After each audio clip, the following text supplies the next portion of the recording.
রিফাত সাহেবের সামনে এসে দাঁড়িয়ে বলল, ভুল করে ফেললি, তুই আমাকে ডেকে অনেক বড় ভুল করলি।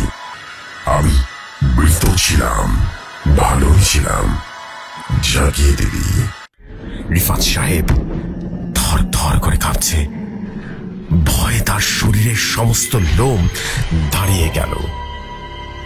তিনি লক্ষ্য করলেন ধীরে ধীরে অবয়বটা আরো দানবীয় আকার ধারণ করল, আর খুব দ্রুত এসে রিফাত সাহেবের শরীরে প্রবেশ করে বলে উঠল, ভৌতিক দুনিয়া।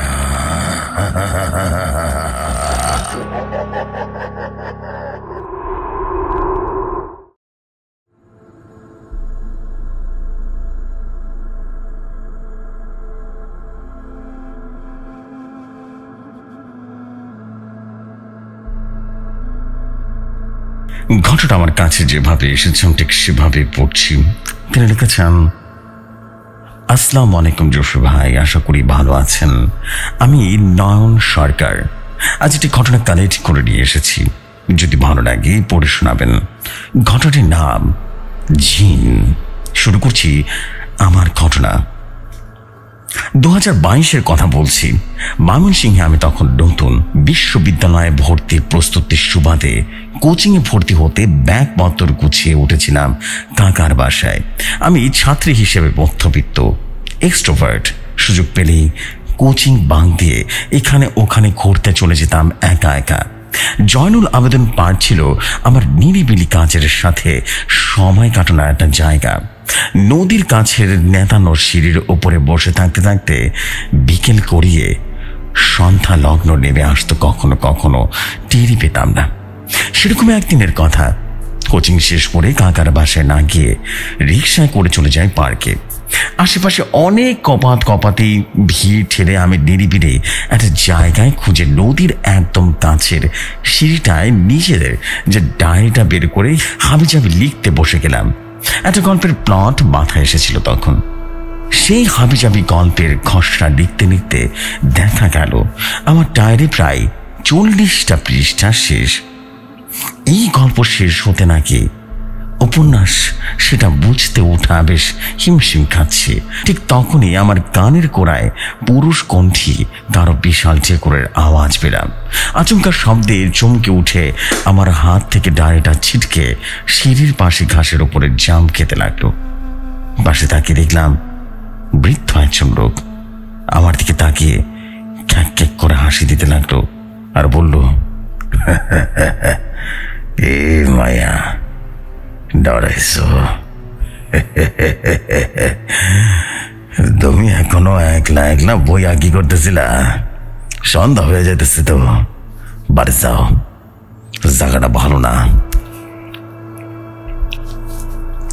আমি তখন তাকিয়ে দেখলাম বিকেলের আলো প্রদর্শন শেষে পৃথিবীর পশ্চিম সূর্যের একটুখানি চিলতে অংশ দেখা যাচ্ছে।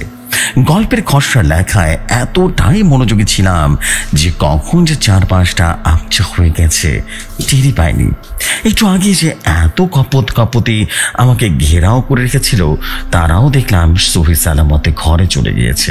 অতএব চারদিকে 2-1জনের রান্ডব মানুষ ছাড়া তেমন লোক সমাগম দেখতে পেলাম না। এতে ভরকানোর কিছুই নেই, কারণ সন্ধ্যার পর এই জায়গা আবারও চটপটি ফুচকার দোকান আর কাস্টমারের গম গম করতে থাকবে। আমি ডায়েরিটা তুলতে তুলতে বুড়োর দিকে তাকালাম আরেকবার। সন্দেহজনক কিছুই পেলাম না, তবে তার মধ্যে আমার প্রতি এক দায়িত্ববোধ টের পেলাম। এরকম হয়ই, দেখা যায় আশেপাশে কম বয়সী ছেলেমেয়েরা কোনো ইলিগাল কাজ করলে বা তাদের ক্ষতি হতে পারে এমন কিছু হতে দেখলে একজন বয়স্ক লোক বা নানা চাচা এমনিতে উদয় হয়ে যায়, যারা যেচে এসে শাসন করে বাড়িতে পাঠিয়ে দিতে চায়। আমি কিছুটা ক্ষুব্ধ হলাম বজ্রপাতের আওয়াজ করে কানের কাছে ঢেকুর তুলে আবার হৃৎপিণ্ডটা কাঁপিয়ে দেওয়ার জন্য। আর কোনো জায়গা ছিল না, আমার কাছে এসে তার বসতে হলো। যাকে কিছু না বলে ডায়েরিটা ব্যাগে ভরে বাসার পথে এগোতে রাখলাম। এর মধ্যেই আবারও পেছন থেকে বুড়ো লোকটি ডাক দিল, ও বেরি, তোমার সামটা লইয়া যাও, এখানে ফল আই যেতেছে কে? আমি বলে উঠলাম, ওহো বলে বাড়ি গিয়ে সিঁড়ির উপরে থাকা সে চশমাটা নিতে নিতে যে রীতিমতো বুড়ো লোকটার জায়গায় ব্ল্যাক হোলের মতো একটা মিচমিচি কালো স্থির অভাবকে দেখতে পেলাম। আমি প্রচন্ড পরিমাণে ভয় পেয়ে গেলাম। তবে আমার একটা বৈশিষ্ট্য আছে, প্রচন্ড ভয় পেয়ে গেলেও আমি তৎক্ষণাৎ কোনো কথা বলতে পারি না, কিন্তু ভয়ের চোটে ভেতর থেকে রীতিমতো হৃৎপিণ্ডটা ফেটে যেতে চায়।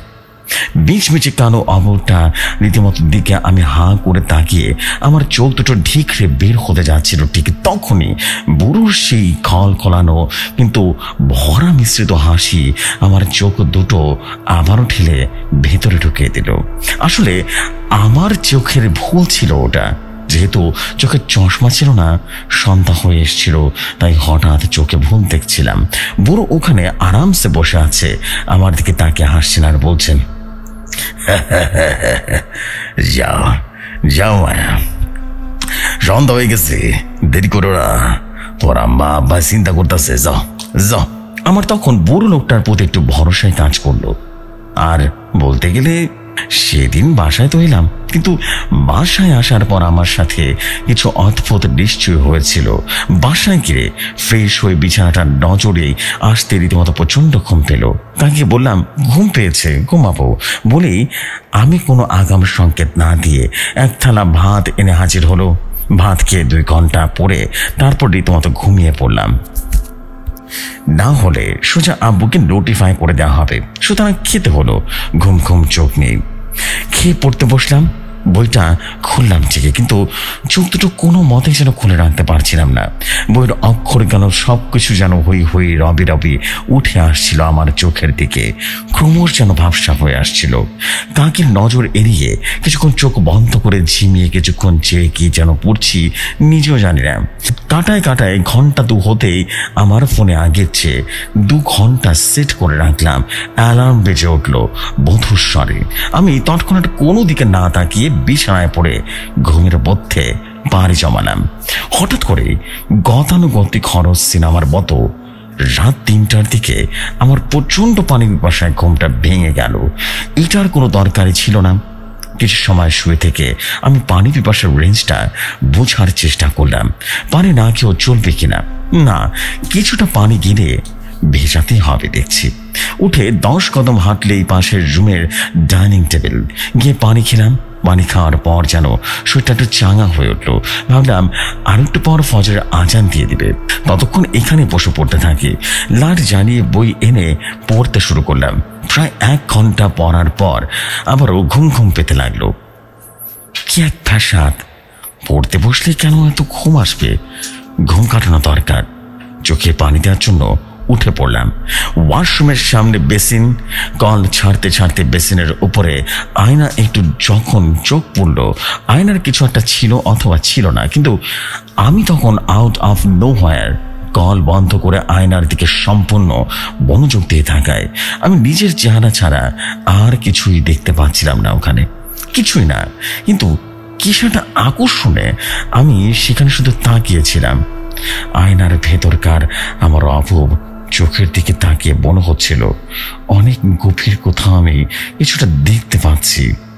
অন্ধকার যেন বিভিন্ন ধরনের আকার নিয়ে আলোর মতো করে ঘুরে আমার দিকে আনন্দ দেওয়ার চেষ্টা করছে।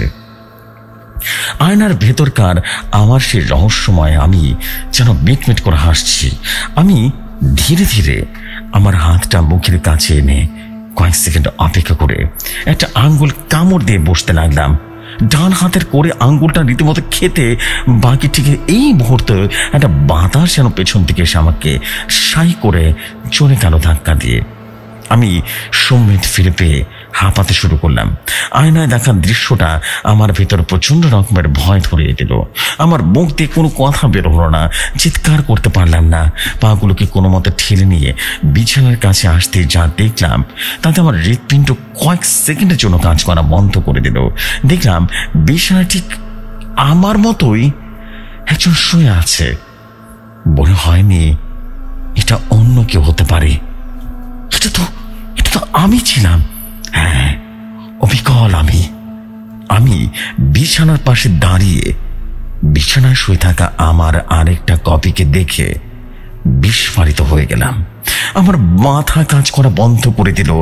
দুনিয়ার সমস্ত যুক্তি বিজ্ঞান কিছুই যেন মাথায় কাজ করছিল না। কি করব, আসলে কি করা উচিত কিনা এই জ্ঞানও আমার যেন লোপ পেয়ে গিয়েছিল। এরপর আমি কোন রকম কারণ ছাড়াই এমন একটা ভয় পেলাম, ইমিডিয়েটলি জ্ঞান হারালাম। পরদিন সকালে আমি নিজেকে নিজের বিছানায় কথা বলানো অবস্থায় লক্ষ্য করলাম এবং নিজেকে আবিষ্কার করলাম। And yes, this is my story. এর পিছনে অনেক যুক্তি দেওয়া সম্ভব, কিন্তু সেই দিনের সেই ঘটনাগুলো পরপর সাজিয়ে একটার পর একটা বেলাতে আমার বেশ ভালোই লাগে। জয়নুল আবেদিন পার্কের সেই দায়িত্বশীল পুরো চশমা নিতে গিয়ে খালি চোখের সে আসল রূপ দেখা, তার অদ্ভুত অথচ ভরসা মাখা হাসি, বেসিনে এককভাবে দাঁড়িয়ে থাকা সময় পিছনে সাই করে চলে যায় সে বাতাসটা, আমার কাছে এসব কিছু একক সত্তা বলে এক মনে হয়। তারপর থাকে নিজেকে ভক্ষণ করা, বিছানায় নিজেকে দেখতে পাওয়া হ্যালুসিনেশন নাকি না। তবে একটা কথা বলি, সন্ধ্যায় জয়নুল আবেদিন পার্কে সাবধানে চলাফেরা করবেন এবং অবশ্যই রাত 3টার সময় বাথরুমে গিয়ে ভুলেও আয়নার দিকে তাকাবেন না। এই ছিল ঘটনা। যদি ভালো লাগে পড়ে শোনাবেন। যে ভাই গল্পের মূল লেখকের নাম ফেরজানা ইয়াসমিন বৃষ্টি। ভালো লাগবে পড়ে শোনাবেন। আসসালামু আলাইকুম।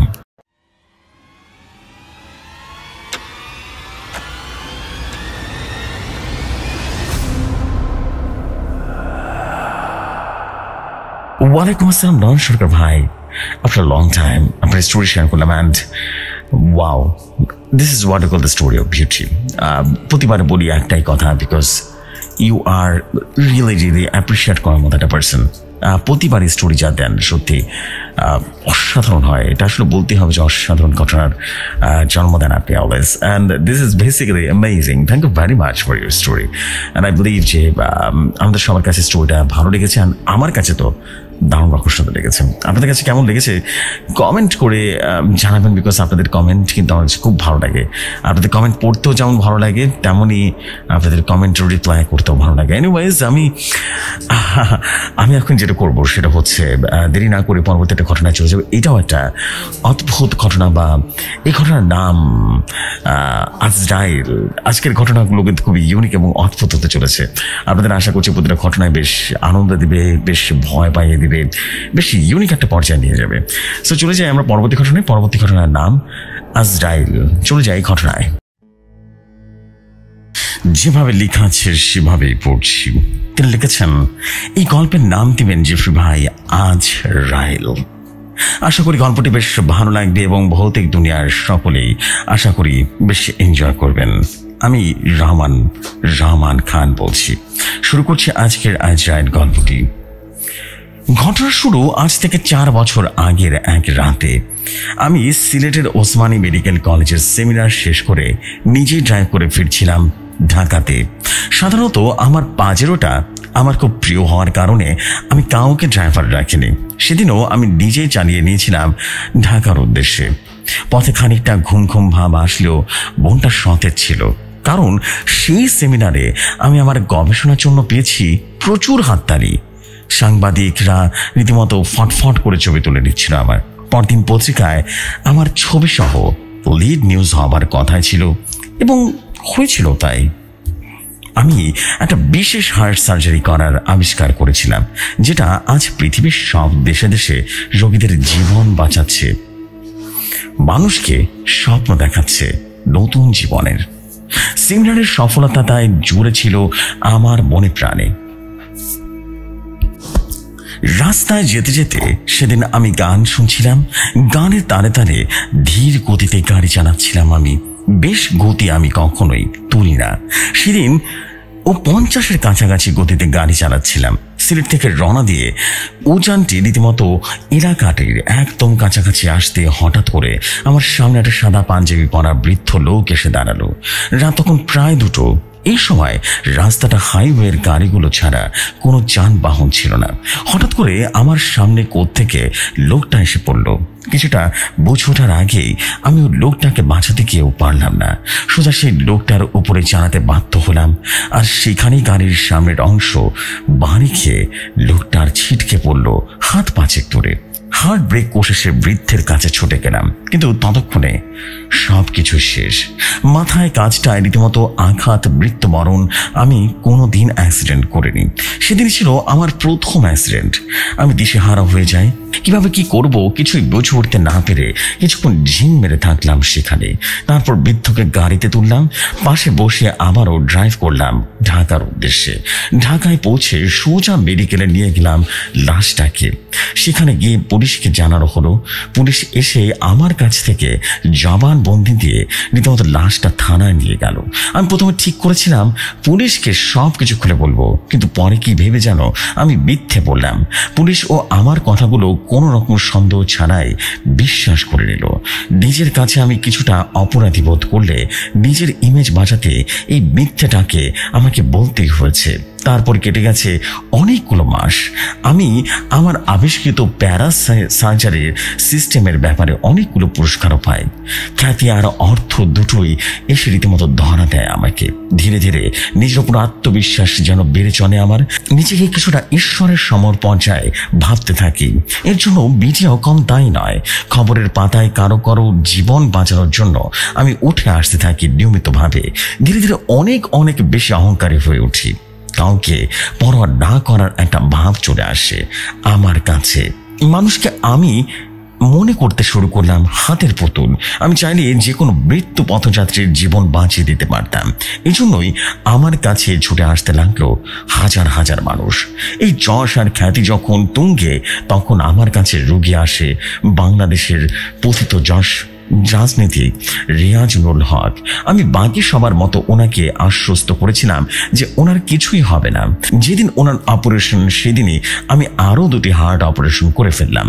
তাই কিছুটা ক্লান্তি ছিল, একটানা দাঁড়িয়ে দাঁড়িয়ে অপারেশনগুলো করতে হয়, তাই ক্লান্তি ভর করে সহজেই। আমি ক্লান্ত থাকতে ও মনে মনে পুলকিত ছিলাম, কারণ এরপরেই আমি রেজাউল হকের অপারেশন করব।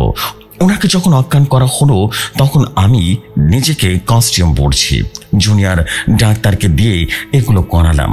আমি শুধু গিয়ে কাটাকাটির কাজটা করি। সেদিনও জুনিয়র 3জন ডাক্তার মিলে সব প্রয়োজনীয় ব্যবস্থা সেরে আমাকে কল দিল। আমিও সেখানে গেলাম আর গিয়ে শুরু করে দিলাম অপারেশন। ওপেন হার্ট সার্জারি ছিল সেটা। আমি যখন সব কেটে কুটে বাচ্চা হার্টটাকে দেখতে লাগলাম, এমন সময় আমার চোখ গেল ওটি রুমের বাম কোনায়। সেখানে আমার দিকে তাকিয়ে বসে আছে সেই বৃদ্ধ। আমি দেখে রীতিমতো চোখের পলক ফেলতে উনি যেন নেই হয়ে গেল। হ্যালুসিনেশন মনে করে আবারও অপারেশন শুরু করলাম। রিজাউল হকের হার্টের হৃদয়ের 2টো শিরায় রীতিমতো চর্বি জমেছিল। আমি সেগুলোকে পরিষ্কার করতে করতে হঠাৎ করে কানের কাছে একটা কাশির শব্দ শুনলাম। প্রথমে পাত্তা দিলাম না, কারণ এখানে কোনো ভুল হলে রোগী মারা যাবেন। আমার কোনো রকম ভুলের কারণে এত বড় একটা মানুষের মৃত্যু হবে ভেবে আমি আবারও মনোযোগ দিলাম কাজে। কিন্তু আবারও কাশির শব্দ। কাশিটা আসছিল বাম দিক থেকে। আমি বামে মাথা ঘুরিয়ে দেখি বৃদ্ধ হাসি হাসি মুখ করে দাঁড়িয়ে আছে।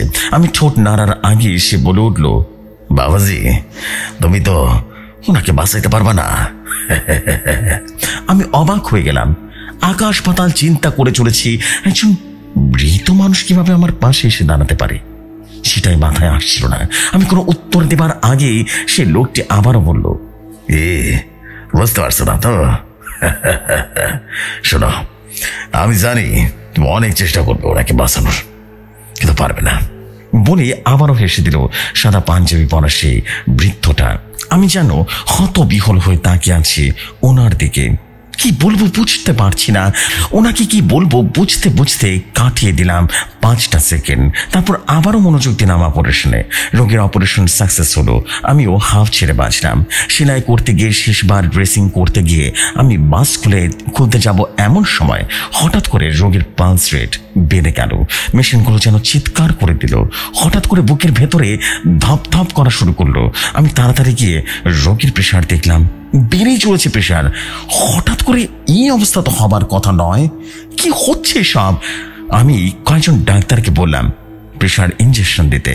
ওরা সেটা দিতেই প্রেশারটা ডাউন হওয়া শুরু করলো, কিন্তু আবারও বিপত্তি। এবার প্রেশার একেবারেই কমে যেতে লাগলো। আমি আবারও টেনশনে পড়ে গেলাম, কিন্তু কোনোভাবেই যেন কিছুই করতে পারলাম না। রোগীর হার্টবিট ভয়ঙ্করভাবে কমতে শুরু করেছে, একেবারে শূন্য হয়ে গেল নিমিষে। এবং আমি তাকিয়ে তাকিয়ে রেজানুল হকের বলে যাওয়া দেখতে লাগলাম। প্রথমবার আমার সামনে এক রোগী বলে করে রীতিমতো মরে গেল। আমি কিছুই করতে পারলাম না। আমি আমার রুমে এসে বসে পড়লাম। রাগে আমার গা জ্বলতে শুরু করলো, নিজেকে অনেক অসহায় বলে মনে হলো। পরদিন বিভিন্ন পত্রিকায় রেজানুল হকের পাশাপাশি আমার হতাশাগ্রস্ত মুখও প্রকাশিত হলো। মিডিয়া এমন এক জিনিস, কাউকে মাথায় তুলতে দেরি করে না, কাউকে মাটিতে আছাড় মারতেও দেরি করে না। আমাকেও মাটিতে নামিয়ে আনলো ওরা।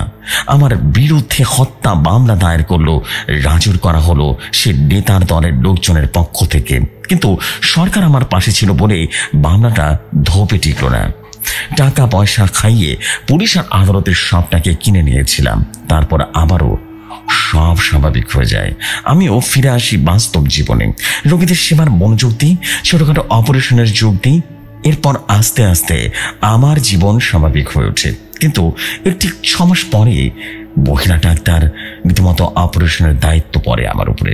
আমি যেন নিরুপায় হয়েছিলাম। ওনাকে আমি কর্মজীবনের শ্রদ্ধা করতাম। আমার শিক্ষিকা ছিলেন। ওনার হার্ট ব্লক ধরা পড়লে ওনাকে অপারেশনের দায়িত্ব উনি নিজে আমাকে দেন। খুব ছোট অপারেশন, হর হামেশায় এই ধরনের অপারেশন হাত এখন হয়েছে। হার্টের সেই ধমনীগুলো ব্লক হয়ে যায়, সেগুলোতে রিং পরানোর কাজ। আমি প্রথমে রাজি হইনি, কিন্তু রোগীর পীড়াপিড়িতে রাজি হয়ে গেলাম। অপারেশন টেবিলের সামনে এসে আমার অবস্থা যেন খারাপ হয়ে গেল, কারণ সেখানে সেই দিনের মতোই বাম কোনায় বসেছিল সে বৃদ্ধ। ওনাকে দেখে বুকের ভেতরে কেমন জানি করে উঠলো আমার। অজানা আশঙ্কায় কেঁপে উঠল মন, কিন্তু বাধ্য হয়ে আমাকে অপারেশন করতে হয়। আমিও শুরু করি। হার্টের ধমনী একটাতে রিং পরানো শেষ করে আরেকটাতে যখন পরাতে যাব, এমন সময় কানের কাছে ফিস ফিস করে বৃদ্ধ সে আগের মতো করে বলল, বাবাজি, আজকেও তুমি ওনারে বাঁচাতে পারবে না।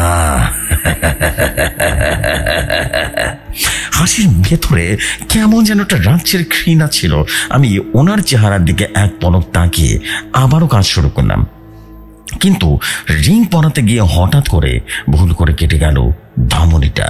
গল গল করে রক্ত বের হতে শুরু করলো।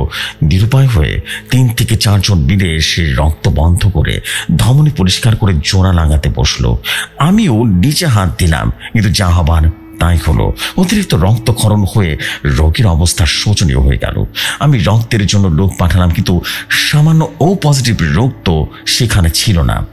এত বড় একটা হাসপাতালে ও পজিটিভ রক্ত না পেয়ে সেই ডাক্তার আপা মারা গেলেন চোখের সামনে। আমার তখনও কিছু করার ছিল না। একদম ভেঙে পড়েছিলাম আমি। আমার পরিবার থেকে বিয়ে করার জন্য চাপ আসলো। আমিও বললাম বিয়ে। বিতি আমার বউ, লক্ষ্মী বউ আমার, যাকে বলে একেবারে 8 পরে মেয়ে। বিয়ে হয়েছে আমার মাত্র 3 সপ্তাহ। এর মধ্যে আমাকে করেছে আপন, কিন্তু ভাগ্য সহায় না হয়ে বিয়ের 3 সপ্তাহের মাথায় আবদার রাখতে গেলাম কক্সবাজারে।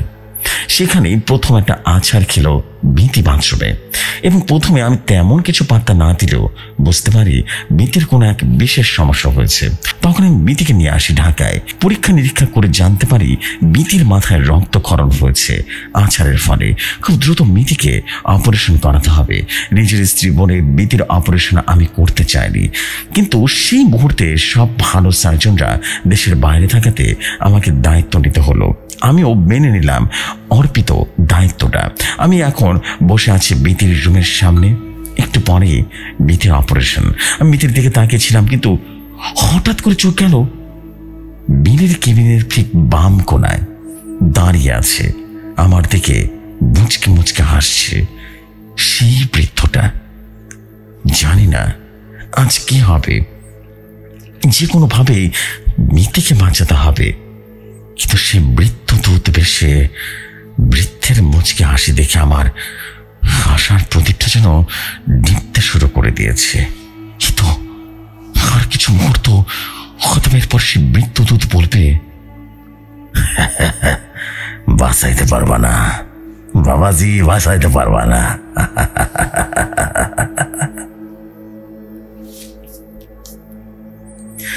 তো এই ছিল ঘটনা। যদি ভালো লাগে তবে পড়ে শোনাবেন। আশা করছি ঘটনাটি আপনি আপনার মতো করে পড়ে শোনাবেন। আসসালামু আলাইকুম, ভালো থাকবেন সবাই, ভালো রাখবেন আপনার চারপাশকে।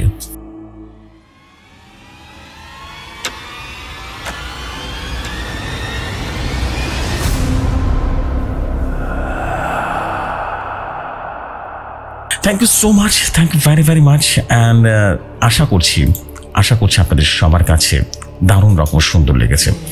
অ্যান্ড আশা করছি স্টোরি যদি ভালো লাগে তাহলে অবশ্যই কমেন্ট করে জানাবেন। আই হোপ আপনাদের সবার কাছে ভালো লেগেছে। ভালো লাগলে পড়ে যাবে ঘটনা। Thank you very much.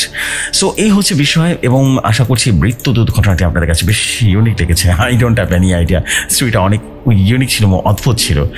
মানে যখনই কারো মৃত্যু হয় তার আগে এসে বলে যায় তার মৃত্যু হবে, মানে ব্যাপারটা কিন্তু অদ্ভুত, আমি বলবো খুবই অদ্ভুত। ভালো লেগেছে। দিস ইজ বেসিক্যালি এটা অনেক সুন্দর একটা স্টোরি, অদ্ভুত। তার থেকে বড় কথা হচ্ছে খুবই অদ্ভুত একটা স্টোরি ছিল। Thank you very much. আশা করছি আপনাদের সবার কাছে স্টোরি ভালো লেগেছে। অ্যান্ড ভালো লাগলে ডেফিনেটলি কমেন্ট করে জানাবেন। সো এনিওয়েজ, আমি এখন যেটা করতে চাই, আমি দেরি না করে পরবর্তী ঘটনা চলে যেতে চাই। আশা করছি ঘটনাটি অনেক ভালো লাগবে। চলে যাই পরবর্তী ঘটনায়।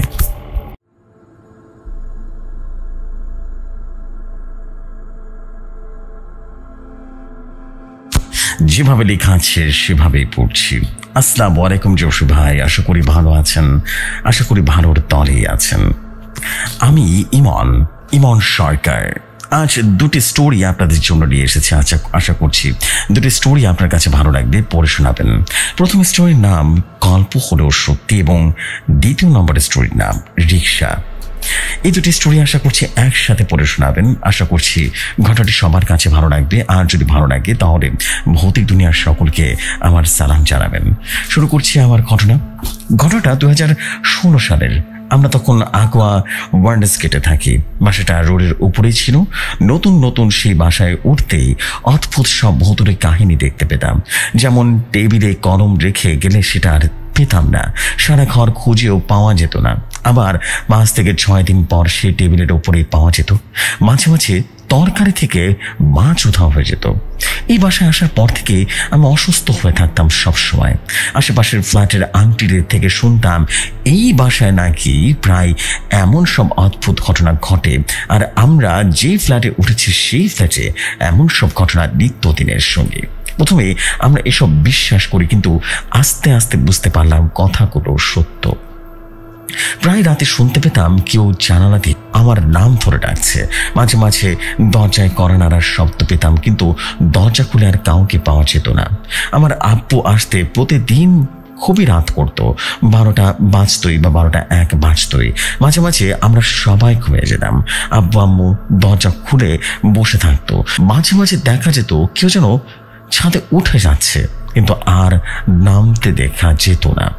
আবার প্রায় প্রতি রাতে বাচ্চার কান্নার আওয়াজ পাওয়া যেত। প্রায় বিকেলে দেখা যেত খালি গায়ের কালো কুচকুচে একটা বাচ্চা সিঁড়ি বেরিয়ে মতো ছাদে উঠে যাচ্ছে। মাঝে মাঝে একটা কালো বোরকা পরা মহিলাকেও দেখা যেত। আমরা সবাই বাচ্চাটা আর মহিলাকে খুঁজতে ছাদে যেতাম, কিন্তু কোনোভাবেই যেন খুঁজে পেতাম না। একদিন আমাদের পাশের ফ্ল্যাটের আন্টির বাসার সবাই গ্রামে ঘুরতে যায়। সে একা ছিল। আমি আর এক বন্ধু আন্টিদের বাসার বসে রীতিমতো টিভি দেখছিলাম। হঠাৎ আমরা দুজনে দেখলাম একটা ছোট্ট ছেলে আমাদের পাশে দাঁড়িয়ে আছে আর আমাদের দিকে তাকিয়ে আছে। ছেলেটা দেখতে অদ্ভুত ছিল। লাল একটা হাফ প্যান্ট পরা ছিল, খালি গা কুচকুচে কালো, গায়ে কাদা লেগে আছে। তখনই আমি বেশ ছোটই ছিলাম। আমার বান্ধবী ছেলেটাকে জিজ্ঞেস করলো, তুমি কে? আরে কি করে এখানে এলে? তুমি কে? না বলে অন্য কারো বাসায় কেন ঢুকেছ? ছেলেটা কোনো কথা না বলে আমাদের দিকে তাকিয়েছিল। হঠাৎ কি মনে করে যেন আমি চিৎকার করে উঠলাম। আন্টি আর আম্মুকে ডাকতে লাগলাম। আন্টির পায়ের আওয়াজ শুনে ছেলেটা দ্রুত বের হয়ে গেল। সাথে সাথে আম্মু এলো। আন্টি আম্মুকে জিজ্ঞেস করলো, কেন ছেলেকে বের করে দেওয়া হয়েছে, দেখছো? হ্যাঁ, কিন্তু আম্মু কাউকে দেখেনি। তারপর আম্মু আর আন্টি ছাদের নিচে সব জায়গায় ছেলেটাকে খুঁজে কিন্তু কোথাও খুঁজে পায় না। তারপর আমি আরো অসুস্থ হয়ে পড়ি, শ্বাসকষ্ট উঠে যায়, দিনে দিনে অসুস্থতা যেন বাড়তে থাকে। কোনো ডাক্তারের ওষুধেই কাজ হতো না। এক কবিরাজ বলেছিল আমাদের ফ্ল্যাটে খারাপ কিছুর নজর পড়েছে, আর যার জন্য আমার এমন হয়েছে। আরো কিছুদিন এখানে থাকলে আরো বড় কিছু বিপদ হতে পারে। তারপর আমরা সেই বাসা থেকে চলে আসি এবং পরে জানতে পারি ওই ফ্ল্যাটে যারা এই ছোট বাচ্চা নিয়ে উঠতো তাদের বাচ্চারাই এমন অসুস্থ হয়ে পড়তো। আর সেই বাসা থেকে চলে আসার পরেই আমি অসুস্থ হয়ে উঠি, আর কখনোই শ্বাসকষ্ট হয়নি। যে সময় এই ছিল আমার প্রথম ঘটনা। এবার আসি আমার দ্বিতীয় ঘটনায়। রিক্সা, খুবই ছোট ঘটনা জেফরি ভাই, যদি ভালো লাগে পড়ে শোনাবেন আপনার মধুর কণ্ঠে। শুরু করছি আমার দ্বিতীয় ঘটনা, রিক্সা। সৌরভের ফোন, ট্রেন স্টেশনে আসতে আরো মিনিট 40 লাগবে। আমরা যেন ওকে রিসিভ করে নিয়ে আসি। একা একা বেচারা বেশ ভয় পায় রাতে। সন্ধ্যায় স্যারের ফোন, পরদিন বিশেষ ক্লাস আছে, আজই ফিরতে হবে। হলো তাই। না ফিরেই বা উপায় কি? স্যারের অত বড় বড় চোখ রাঙানি দেখার চেয়ে বোধহয় ভূতদের চোখ রাঙানি দেখে বেশি স্বাচ্ছন্দ্য বোধ করেছিল সৌরভ। এসব নিয়ে হাসাহাসি করতে করতে কিছুক্ষণ পর বাসা থেকে নামলাম। বাসা থেকে ঠিক ব্যাস স্টুডেন্টের ব্যাস, আমি তুর্য, সাথে রায়হান আর শরৎ আছে। নেমে একটা হাঁটতে রিক্সা দেখতে পেলাম। বয়স্কটা লোক রিক্সার উপরেই ঘুমাচ্ছিল। অল্প শব্দে ডাকলাম, মামা স্টেশনে যাবেন? ধীরে ধীরে নিজের সিটে বসলেন তিনি। রিক্সা ঘোরালেন। বুঝলাম মামার সম্মতি আছে। উঠে বসলাম। আমার উপরে রায়হান আর ডান পাশের স্বরূপ। আজ শহরটা যেন ভীষণ অন্ধকার। হুমায়ুন আহমেদের উপন্যাসের মেয়েরা কান্নার পর মন খারাপ করে অন্ধকারে বসে থাকতে যেমনটা লাগে, ময়মনসিংহ নগরীটা আজ কেমন যেন লাগছে। ঠিক কদিন ধরে এই শহরটা যেন কাঁদছিল। আজ সন্ধ্যা থেকে বিদ্যুতের ছিটে ফোটাও নেই, তবে মামা চলছেন তার আপন গতিতে। 2015-তে এসেও রিক্সা রাইডের পরিবর্তে হাইকিং দেখে বেশ অদ্ভুতই লাগলো। সে যাকে রিক্সায় বসে বসে গল্প করছিলাম আমরা, নানা রকম গল্প। গল্পের সাথে বৃষ্টি ভেজা বাতাসে নদীর তীর ঘেঁষে চলা সেই রাস্তা দিয়ে রিক্সা রাইড এক অন্যরকম অনুভূতি। মিনিট 20 পর পৌঁছে গেলাম স্টেশনে। মামাকে কিছু সম্মানী দিয়ে এগুচ্ছি রেলওয়ে গেটের দিকে। 2 কদম ফেলতেই ফজরের আজান ভেসে আসলো কানে। পেছনে ফিরলাম, মামা নেই, নেই কোনো রিক্সা। ফোন দেখলাম, সৌরভের 24টা মিসড কল এসেছে। আমি যেন থর থর করে কেঁপে উঠলাম। এটা কিভাবে হতে পারে? এটা কিভাবে হতে পারে? যে সময় এই ছিল আমার 2টি স্টোরি। যদি ভালো লাগে পড়ে শোনাবেন আমি ইমন সরকার। থ্যাংক ইউ সো মাচ ইমন ভাই ফর ইউর স্টোরি। অ্যান্ড আশা করছি আপনার স্টোরি সবার কাছে ভালো লাগবে। অ্যান্ড আই বিলিভ যে স্টোরিগুলো যদি ভালো লাগে আপনাদের সবাই যারা যারা শুনছেন তারা কিন্তু কমেন্ট করে জানাবেন। আমি জানি যে প্রতিটা স্টোরি আজকের কিন্তু খুবই ইউনিক হবে। ছোটো ছোটো স্টোরি কিন্তু অনেকগুলো স্টোরি আছে আজকে আপনাদের জন্য। প্রায় সত্যি কথা বলতে 11টা স্টোরি আমি নিয়ে এসেছি। 11টায় it's a very very unique. এখন মতো মাত্র 4টা স্টোরি শেয়ার হয়েছে। এখন আপনাদের জন্য ওয়েট করছে 7টা অসাধারণ স্টোরি। আশা করছি আপনাদের বেশ ভালো লাগবে। চলে যাই পরবর্তী ঘটনায়।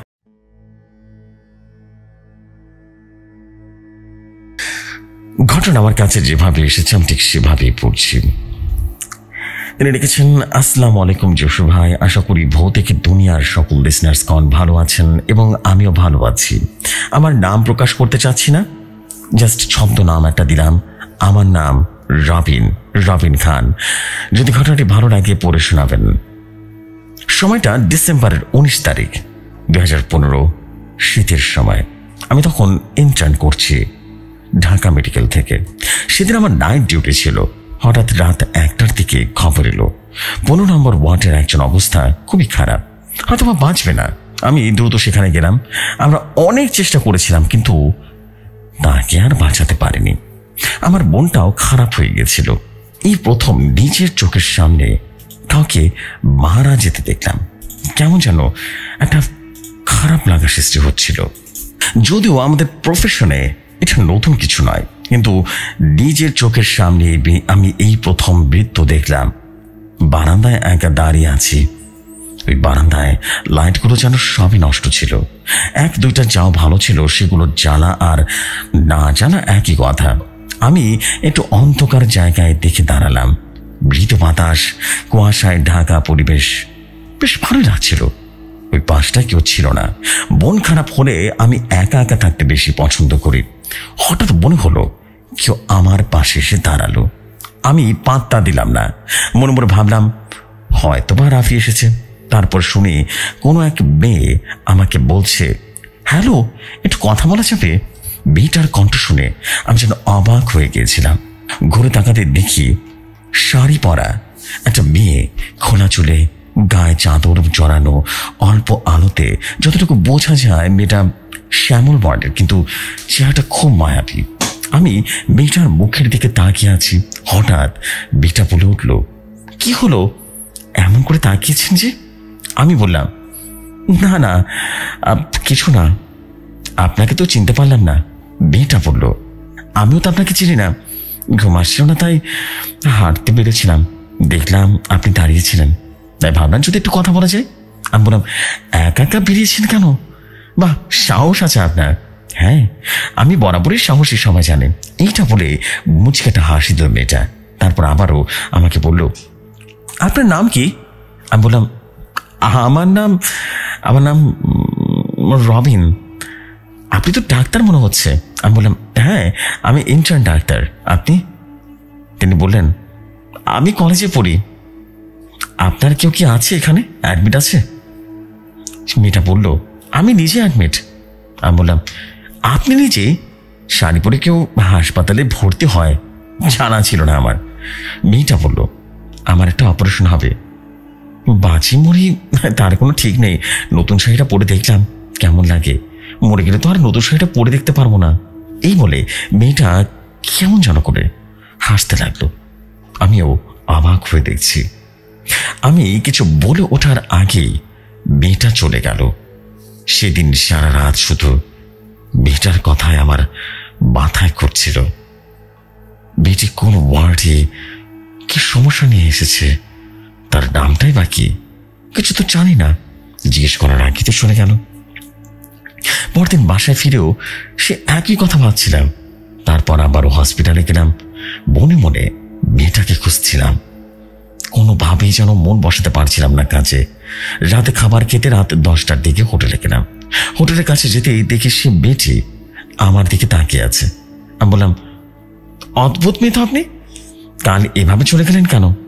মেয়েটি কোনো জবাব দিল না। আবারও জিজ্ঞেস করলাম, আপনার কিসের অপারেশন হওয়ার কথা? মেয়েটি চুপ করে থাকলো আর বলল, আচ্ছা চা খাবেন? মেয়েটি বলল, না, চলুন চারপাশে একটু ঘুরে দেখি। এরপর মেয়েটাকে হাজারটা প্রশ্ন করলাম, কিন্তু কোনো উত্তর পেলাম না। কথা বলতে বলতে পেছনে তাকে দেখি, ও মা, মেয়েটি নেই। ব্যাপারটা কেমন যেন অদ্ভুত লাগছিল। কুয়াশায় সব অন্ধকার হয়ে আছে। এই অন্ধকার মেয়েটা গেল কোথায়? এই দুদিনই মেয়েটাকে আমার ভালো লেগে গেল। তারপর দিনও মেয়েটাকে খুঁজেছিলাম, কিন্তু আর কোথাও পাইনি। ডিউটি শেষে যখন বাসায় ফিরছিলাম, গেটের সামনে তাকিয়ে দেখি অ্যাম্বুলেন্সের লাশ তোলা হচ্ছে। কৌতূহলবশত লাশটা দেখতে যাই, আর দেখি গা হিম হয়ে উঠল আমার। এ তো সেই মেয়ে, মাথায় ব্যান্ডেজ করা, মুখ পুরো হলুদ হয়ে গেছে, হাতেও সে কাটা দাগ। শুনলাম মেয়েটা নাকি অ্যাক্সিডেন্ট হয়েছিল 3 দিন আগে, মানে 19 তারিখ ভর্তি হয়েছিল, কিন্তু বাঁচানো যায়নি। আর লাশটা পোস্টমর্টমের জন্য রেখে দেওয়া হয়েছিল। যতটুকু বুঝতে পারলাম, মাথাটা পুরোপুরি থেতলে গিয়েছিল। 2 থেকে 3 দিন পাথরের মতো হয়ে গেছিলাম। যদি মেয়েটা মারাই যেয়ে থাকে, তাহলে কার সাথে আমি এই কথা বলছিলাম? এসব ভেবে জ্বর চলে আসে আমার। 2 দিনের ছুটি নিলাম। রাত 11টা কিংবা 12টা বাজে। রাস্তায় বের হয়ে হাঁটছিলাম আর ভাবছিলাম সেই মেয়েটার কথা। অদ্ভুতভাবে বিশ্বাস করবেন না জেফরি ভাই, সে মেয়েটাকে আবারও দেখতে পাই আমি। মেয়েটা আমার দিকে তাকিয়ে হাসছে আর বলছে, চমকে দিলাম তাই না? আমি বললাম, তুমি তো আমার কথা শেষ হবার আগেই মেয়েটা বলল, হ্যাঁ আমি মারা গেছি। এরপরই মেয়েটা কেমন যেন হঠাৎ করে বিকৃত একটা কণ্ঠস্বর হয়ে কর্কশ কণ্ঠে, পুরুষ একটা বিচ্ছিরি একটা কণ্ঠে বলল, আমি মৃত্যুর পরেও ফিরে এসেছি। এই বলে মেয়েটা আমার দিকে এগিয়ে আসতে লাগলো। আমি অজ্ঞান হয়ে গেলাম। জ্ঞান ফিরে দেখলাম আমি আমার বাসাতে আছি। এই ঘটনার পর আর কোনোদিন মেয়েটাকে আমি দেখিনি, কিন্তু হাসপাতালের সেই বারান্দার সেই জায়গাটায় দাঁড়ালে আমার আজও মনে হয় কে যেন আমার পাশে দাঁড়িয়ে আছে, মুচকি মুচকি হাসছে আর বলছে, আমি তো মারা গেছি। যে সময় এই ছিল ঘটনা। যদি ভালো লাগে তবে পড়ে শোনাবেন। আশা করছি এমনই সব দারুণ ঘটনা লিখে পাঠাবো। এই ঘটনা বল লেখিকা নুসরাত জাহান মুন্নি ভাই, তার কাছ থেকে আমি কালেক্ট করে নিয়ে এসে আপনাকে ঘটনাটি পাঠাচ্ছি। যদি ভালো লাগে পড়ে শোনাবেন। এমন সব দারুণ দর্শক স্টোরি আমার কাছে আরও আছে। ইনশাল্লাহ দারুণ দর্শক স্টোরি আরও পাঠাবো। আজকের স্টোরিটা শেয়ার হলে আমি নেক্সট স্টোরি পাঠাবো। আসসালামু আলাইকুম জসু ভাই, ভালো থাকবেন, ভালো রাখবেন আপনার চারপাশকে।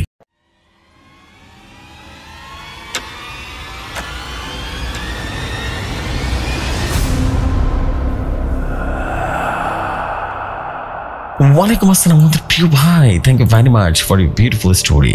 অ্যান্ড আশা করছি আপনাদের সবার কাছে অনেক অনেক বেশি ভালো লেগেছে স্টোরি। যদি ভালো লাগে তাহলে অবশ্যই কমেন্ট করে জানাবেন। অ্যান্ড আই হোপ আপনারা সবাই দারুণ রকমভাবে এনজয় করেছেন। অ্যান্ড আপনাদের কাছে একটাই শুধু আবদার থাকবে যে আপনারা কমেন্ট করবেন। আপনাদের দারুণ সব কমেন্ট দেখতে যতটা ভালো লাগে, কমেন্ট পড়তেও ততটা আনন্দ লাগে। অ্যান্ড আই বিলিভ যে আপনাদের কাছে ভীষণ রকম ভালো লাগছে পুরো এপিসোডটা।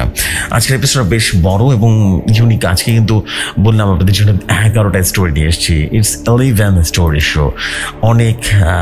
অনেকগুলো স্টোরি বলা যেতে পারে এবং প্রতিটা স্টোরি একটা চারটা অন্যরকম ভালো, এবং আশা করছি আপনাদের বেশ এনজয় করবেন আজকের স্টোরি। সো এনিওয়েজ, আমি এখন যেটা করবো সেটা হচ্ছে পরবর্তী ঘটনায় চলে যাবো। আশা করছি পরবর্তী ঘটনা আপনার কাছে ভালো লাগবে। যদিও স্টোরির ডিউরেশন কিন্তু ছোট, বাট খুবই হারহিম করা, সাসপেন্স, থ্রিল সব আছে স্টোরির ভিতরে। আর এরকমই তো ভালো লাগে ভাই। হরর স্টোরি হবে হররের মতো, feels like oh my God what is happening here. আর এটাই হরর জনারটাই অন্যরকম। Thank you very much. আমি যেটা করবো সেটা এখন চলে যাবো পরবর্তী ঘটনা। আশা করছি পরবর্তী ঘটনা আপনাদের কাছে ভীষণ রকম ভালো লাগবে। চলে যাই ঘটনায়।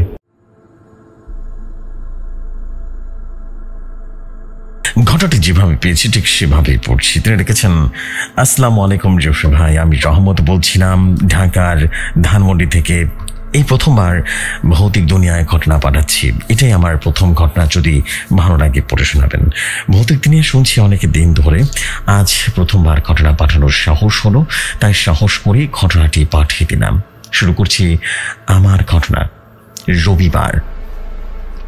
আপনারা কি রাশিফলে বিশ্বাস করেন? জ্যোতিষশাস্ত্র, হাত দেখা, শুভদিন বা অশুভ দিনে গিয়ে বিশ্বাসী আছেন? আমি সবে মোটে বিশ্বাসী নই, কোনো কালে ছিলামও না। তবে পৃথিবীতে কারো কারোর সাথে এমন অনেক ঘটনা ঘটে যায় যেগুলোর কোনো ব্যাখ্যা থাকে না। আমার সঙ্গে ঘটেছে এমন দুটি ঘটনার প্রথম অংশ আজ শেয়ার করতে যাচ্ছি এইখানে। 1/9/2019 আমার ফ্রেন্ড আঁচিলের বার্থডে ছিল সেদিন। ওকে টেস্ট করার জন্যই ঘুম থেকে উঠি। এরপর কিছুতেই আর ঘুমাতে পারছিলাম না, খুব অস্বস্তি ফিল করছিলাম। হঠাৎ বাইরে থেকে কিছু টেনে নিয়ে যাওয়ার আওয়াজ ভেসে আসছিল কানে। পাশাপাশি আমার মনে হচ্ছিল পুরুষ নারী সংমিশ্রিত অদ্ভুত এক কণ্ঠে কিছু আমার নাম ধরে ডাকছে। প্রায় 15 থেকে 20 মিনিট এভাবে আতঙ্কিত হয়ে শুয়েছিলাম। ভয়ে ভয়ে আমার মুখ দিয়ে কোনো আওয়াজ বের হচ্ছিল না। মনে মনে নিজেকে অভয় দিচ্ছিলাম আর বলছিলাম, ভয়কে পাত্তা দিতে নেই, আব্বুর কথাটা মনে পড়ে গেল। আহা নিদ্রা ভয় যত করবি ততই হয়, কিন্তু আতঙ্কের সময় এগুলো যে আর কাজে লাগে না। যে আমি এই বাসাতে বাড়িওয়ালার মেয়ের রুমে থাকি, যিনি মারা গেছেন 7 বছর আগে। হঠাৎ করে আমি পাশের রুম থেকে কারো কান্নার আওয়াজ শুনতে পাই। আস্তে আস্তে উঠে যখন দরজার কাছে যাই, দেখি দরজাটা খোলা। ভয়ে ভয়ে দরজাটা লক করে আবারও শুয়ে ঘুমানোর চেষ্টা করি। কিছুক্ষণ পর আবারও কিছু টেনে নিয়ে আসার শব্দ পেলাম। এর মধ্যেই কারেন্টটাও চলে গেছে। বাইরে অনেক ঝড় হচ্ছিল সেদিন। আমার জানালাটা শুধু বাড়ি যাচ্ছে।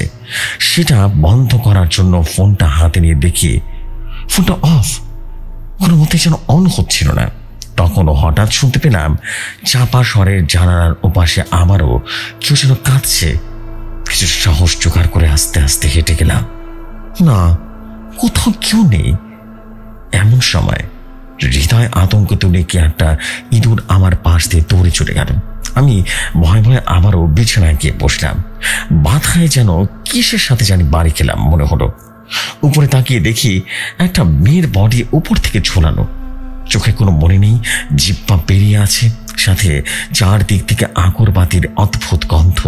আমি চিল্লাতে শুরু করি, তবে কাল দিয়ে কোনো আওয়াজ বের হচ্ছিল না। এক লাফ দিয়ে ফোনটা হাতে নিয়ে দরজার সামনে চলে যায়। ফোনটা অন করার স্বার্থ রীতিমতো ব্যর্থ চেষ্টা করলাম। যে ফোন কিছুক্ষণ আগে অন হচ্ছিল না, আমাকে অবাক করে দিয়ে সেই ফোনটাই এবার অন হলো।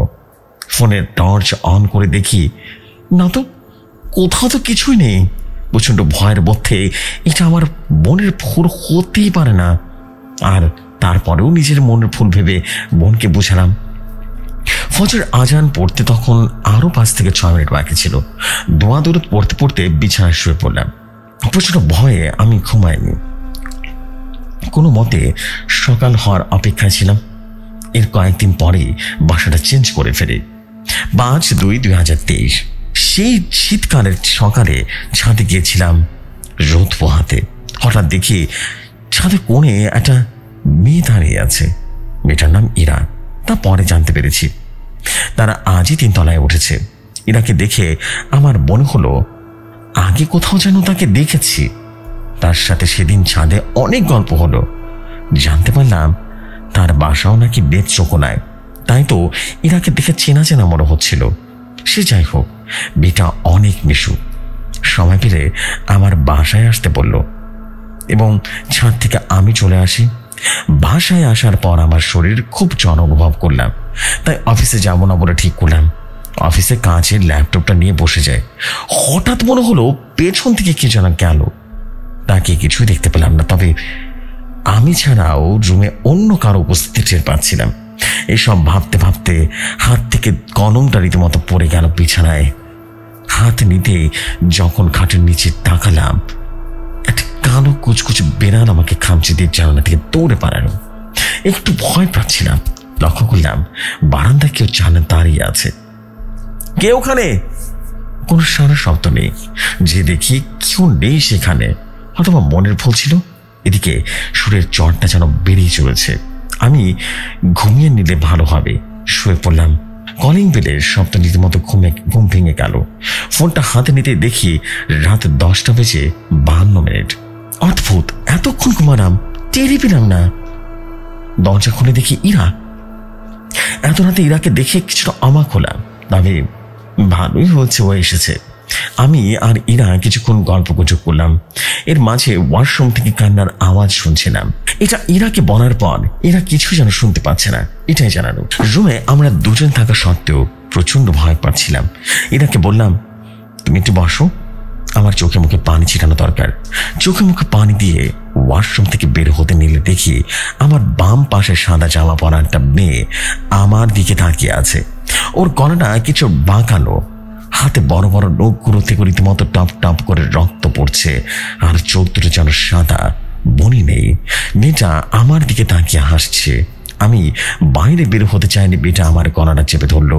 আমি প্রাণপণে চেষ্টা করেও নিজেকে ছাড়াতে পারছিলাম না। হঠাৎ খেয়াল করলাম কেউ নেই সেখানে। আমি নিজেই আমার গলা ধরে আছি। আমি কি তাহলে ঘোরের মধ্যে ছিলাম?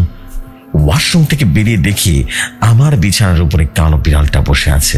আমি ওটাকে তাড়িয়ে জানালা বন্ধ করতে যেয়ে দেখি সাদা জামা পরা মেয়েটা রাস্তায় দাঁড়িয়ে আছে। ভয়ে জানালা থেকে দূরে চলে আসি।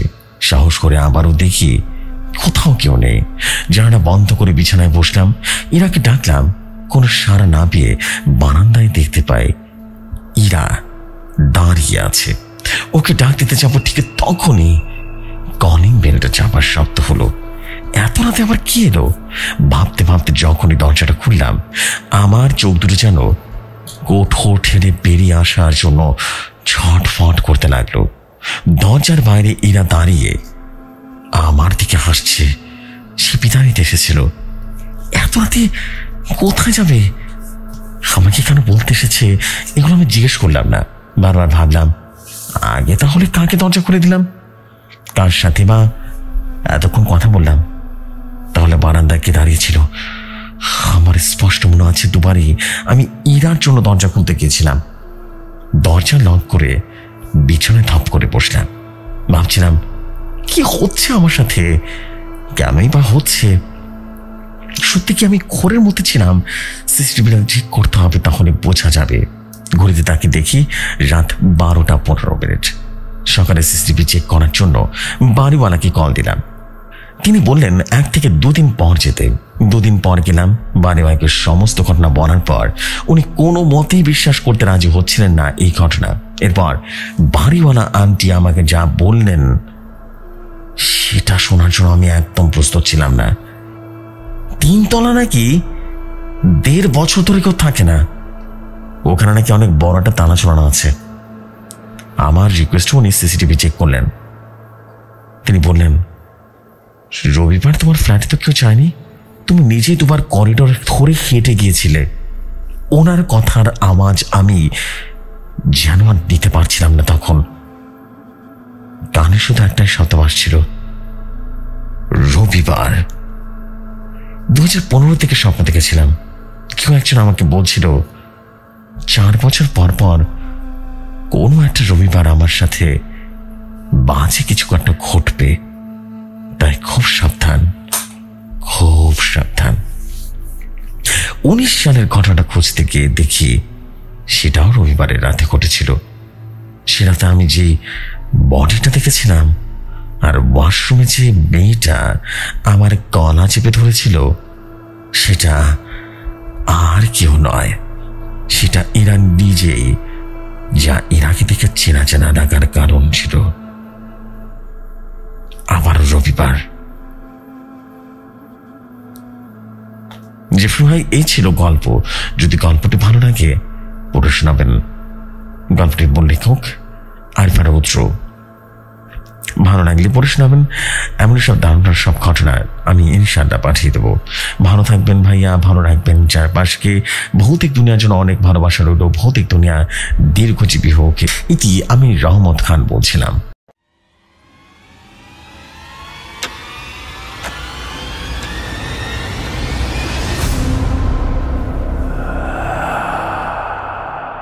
Wow, just one word.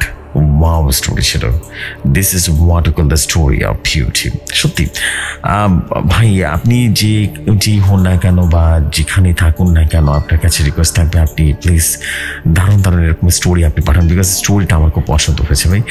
এইরকম স্টোরি আমি অনেক পছন্দ করি। ডার্ক সাইকোলজিক্যাল একটা ব্যাপার স্যাপার থাকবে, একটা সাসপেন্স থাকবে, লাস্টে গিয়ে একটা ধাক্কা থাকবে। That is a beautiful thing. Seriously man, অনেক ভালো লাগলো ভাই। অ্যান্ড বেসিক্যালি এরকমই তো স্টোরি চাই। এই স্টোরিগুলো আমার খুব পছন্দ। Thank you very much, thank you very very much for your story. চলে যাই পরবর্তী ঘটনায়। পরবর্তী ঘটনা আপনাদের সবার প্রিয়, আমার প্রিয় ফিরোজ খান ভাইয়ের ঘটনা। চলুন শুনে আসি ফিরোজ খান ভাইয়ের ঘটনা।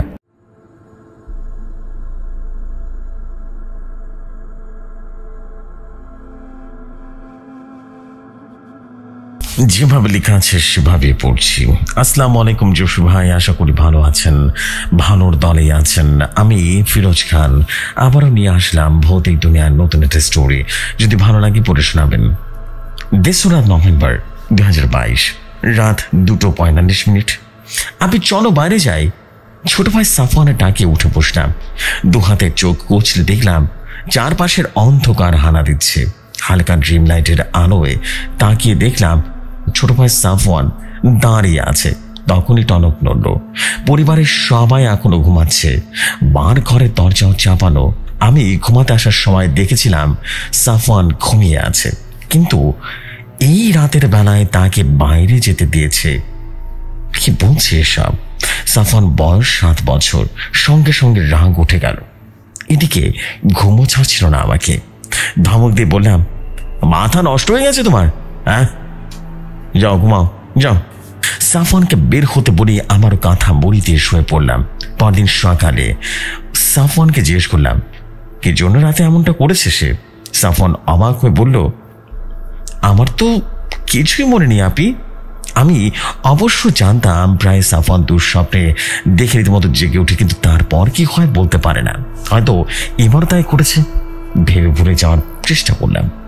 3রা নভেম্বর রাত 2:45। গতকাল রাতের ঘটনায় আবারও পুনরাবৃত্তি হলো। ঠিক 2:45 সাফওয়ানের ডাকে আমার ঘুমটা ভেঙে গেল। এবার প্রচন্ড রকম ভয় পেলাম। একই সময় কেন সাফওয়ান বারবার আমার ঘরে আসে? ঢোকিলের সাহস নিয়ে বললাম, চল যাব। সাফওয়ানের সাথে আসলাম। আমিও দেখতে চাই কোথায় নিয়ে যাবে ও। এই রাতের বেলা ভয়ের থেকে বেশি কৌতূহল কাজ করছে আমার। বার ঘরে উকি দিয়ে দেখলাম ঘুমিয়ে আছে। সাফওয়ান হাঁটছে এমন করে যেন এখন দিনের বেলা, আর এখন বাইরে যাওয়ার অস্বাভাবিক কিছু নয়। আমার কেমন যেন বুকটা ধক ধক করছিল। গ্রাউন্ড ফ্লোরে এসে দেখি গেটে তালা দেওয়া নেই। সাফওয়ান গেট খুলে আমার হাত ধরে বের হলো। আমার এখন ফুলবাড়িয়া পুরাতন বাস স্ট্যান্ডে দাঁড়িয়ে আছে। আমি চমকে তাকিয়ে আছি ওর থেকে। রাস্তায় এখন কেউ নেই। তাহলে সাফওয়ান যাচ্ছেটা কোথায়? জিব্বা দিয়ে ঠোঁট ভিজিয়ে সাফওয়ানকে একবার জিজ্ঞেস করলাম, ভাইয়া কোথায় যাচ্ছ তুমি? সাফওয়ান কত কথা না বলে আমাকে হাঁটতে হাঁটতে কিছুটা সামনে এসে পড়ল। সাফওয়ানের হাড় হিম শীতল কণ্ঠে বলল, রেল ক্রসিং। ছড়াট করে উঠল আমার কলিজাটা। ঘর ভেঙে গেল। হঠাৎ উপলব্ধি করলাম আমি এতক্ষণ একটা ঘরের মধ্যে ছিলাম। ভয়ের মাত্রাটা আরো দ্বিগুণ হয়ে গেল। রেল লাইনে একজন মানুষ মারা গেছে। মনে মনে সবকিছু ভেবে বললাম, সাফওয়ান চলো বাড়ি ফিরে যাই। কোনো স্বরশব্দ না পেয়ে ফিরে তাকালাম পাশে। আশ্চর্য, সাফওয়ান কোথায়? সাফওয়ান তো নেই পাশে। শুধু আশেপাশে নয়, এমনকি রেল লাইনের প্রান্ত থেকে অন্য প্রান্তেও নেই। ভয় আর কিছুটা না ভেবে দৌড়ে রীতিমতো বাসার দিকে যাওয়া শুরু করলাম। কিছুটা জিনিস পায়ে বেঁধে রীতিমতো রাস্তায় পড়ে গেলাম। এই রাস্তাটা খুব নির্জন। সারা শরীর ঘেমে নিয়ে একেবারে একাকার হয়ে উঠল। উঠে দাঁড়িয়ে পড়তে হাতে ভেজা ভেজা কিছু একটা তরল পদার্থ অনুভব করলাম। হাতটা চোখের সামনে তুলে ধরতেই দেখলাম একটা অর্ধ কাটা মানুষের আঙ্গুল রক্ত মাখানো অবস্থায়। আঙ্গুলটা একটু পরপরই লাফিয়ে উঠছে। ভয় কান্না করছে। ভুলে গেলাম পুরোপুরি। বুঝতে পারলাম কিছুটা আছে যা আমি আগে কখনো বুঝতে পারিনি। কোন রকম পা চালিয়ে নিজের বাসার গ্যারেজে পৌঁছালাম। বড় বড় শ্বাস ফেলে সিঁড়ি দিয়ে উপরে উঠতে নিতে দেখি হঠাৎ সব লাইট অফ হয়ে গেছে। আত্মাকে পড়লো আমার। লাইট অফ হওয়ার জন্য নয়, বরং আমার থেকে কম করে হলেও 2 হাত লম্বা কেউ দাঁড়িয়ে আছে। পুরো সিঁড়ি অন্ধকার। পাশে লাগোয়া বিল্ডিং থেকে হালকা হালকা আলো ভেসে আসছে। সে আলোতে সামনের অবয়ব ভয়াবহ দেখাচ্ছে। অস্পষ্ট আলোয় দেখলাম অবয়বটি কোনো পুরুষের মতো। ভয় চোখ বন্ধ করে ওপরার নাম নিতে শুরু করলাম। হঠাৎ অনুভব হলো লাইট অন হয়েছে। দেয়ালে পিঠ এনিয়ে জোরালো শ্বাস টেনে নিলাম। অনেকটা সময় নিয়ে নিজেকে সামনে খানিকটা সাহস সঞ্চার করে রেল ক্রসিং এর হাতলে হাত রেখে দেখলাম কেউ নেই। হাফ ছেড়ে সামনে তাকাতেই দেখি কে যেন সিঁড়ি বেয়ে গুনগুন করে নামছে। প্রথমে ভয় পেলেও পর মুহূর্তে হাসি ফুটে উঠল। আমার ফ্ল্যাট 7 তলায়। এখন আমি 5 তলায় দাঁড়িয়ে আছি। উপর থেকে নেমে আসলো এক যুবক। তিনি হলেন রিজওয়ান ভাইয়া, পেশায় একজন ডাক্তার। আমি মনে মনে ভীষণভাবে সৃষ্টিকর্তাকে শুকরিয়া জানালাম। তিনি নেমে আসতে আমি দৌড়ে এসে দাঁড়ালাম। ফুপিয়ে কেঁদে উঠলাম। ভাঙা গলায় বললাম, ভাইয়া প্লিজ আমাকে একটু ফ্ল্যাট অব্দি পৌঁছে দিন না। রিজওয়ান ভাইয়া ভীষণ চিন্তিত গলায় বলল, এত রাতে তুমি কোথায় গিয়েছিলে নুসরাত? হ্যাঁ। আমি কান্না পেকে কিছু যেন বলতে না পেরে শ্বাস টেনে নিতে নিতে বললাম, রিজন ভাইয়া বুঝতে পেরে বললেন, থাক আর কিছু বলতে হবে না, চলো তোমাকে দিয়ে আসি। সেই রাতে আমাকে ফ্ল্যাট অব্দি পৌঁছে দিয়ে আসলো রিজন ভাইয়া। আমি ঘরে ঢুকে তার চোখ পড়ে গেলাম। সাফওয়ান চুপটি করে নিজের রুমে ঘুমাচ্ছে। বিরাট সন্দেহ বোনের কোণে জমাট বেঁধে রইল। বিছানায় শুয়ে হাজার চিন্তা ভাবনা করতে করতে ঘুমিয়ে পড়লাম। ঘুম যখন ভাঙলো, ড্রয়িং রুমে দেখলাম রিজন ভাইয়া বসে আছে। ওনাকে দেখে বোঝাই যাচ্ছে না কাল রাতেও যে আমার সাথে দেখা হয়েছে। আমি কৌতূহল হয়ে বলে ফেললাম, ভাইয়া আপনি কাল রাতে কোথায় যাচ্ছিলেন? রিজন ভাইয়া পেছনে ফিরে খুরু কুচকে বলেন, কোথায় যাচ্ছিলাম মানে? ওই যে আমাকে রাত 3টায় ফ্ল্যাটে পৌঁছে দিয়ে আবার নিজের ঘরে চলে গেলেন যে। রিজন ভাইয়ার মুখ ভর্তি বিস্ময়, কিছু যেন বুঝে উঠতে পারলো না। অবাক করা কণ্ঠে বলে উঠল, এসব কি বলছো রুসাদ? আমি তো কাল সারা রাত হসপিটাল নাইট ডিউটিতে ছিলাম। বিশ্বাস সারা সময়টা পাইনি। আজ সকাল 6টায় বাড়ি ফিরেছি, ঘুমিয়েছিলাম। কিন্তু আন্টি তোমার জ্বরের কথা বললো তাই তাড়াতাড়ি চলে আসলাম আর কি। আমি যেন হতভম্ব হয়ে গেলাম, কিছুই বুঝে উঠতে পারছিলাম না। তবে কি কাল রাতে রিজন ভাইয়ার অভাবে অন্য কেউ এসেছিল? যদি মানুষ নাই হয় তাহলে আমাকে কেন বাঁচালো? গোলক ধাঁধায় রীতিমতো ঘুরপাক খেতে লাগলো।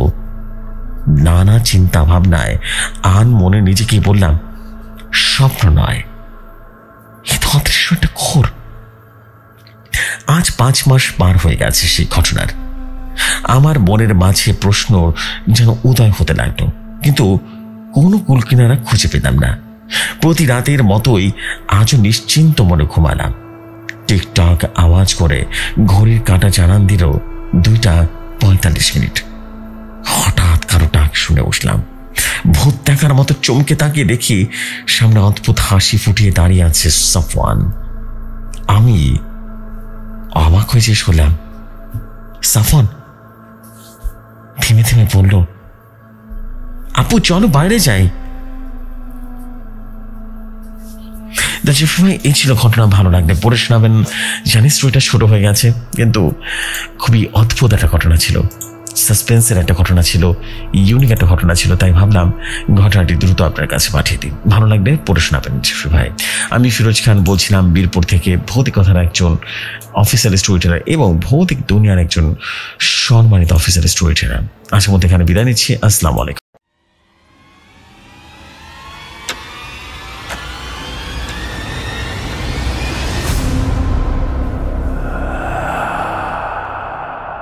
Walaikum assalam, প্রিয় ভাই। Thank you very much for your beautiful story and this is it.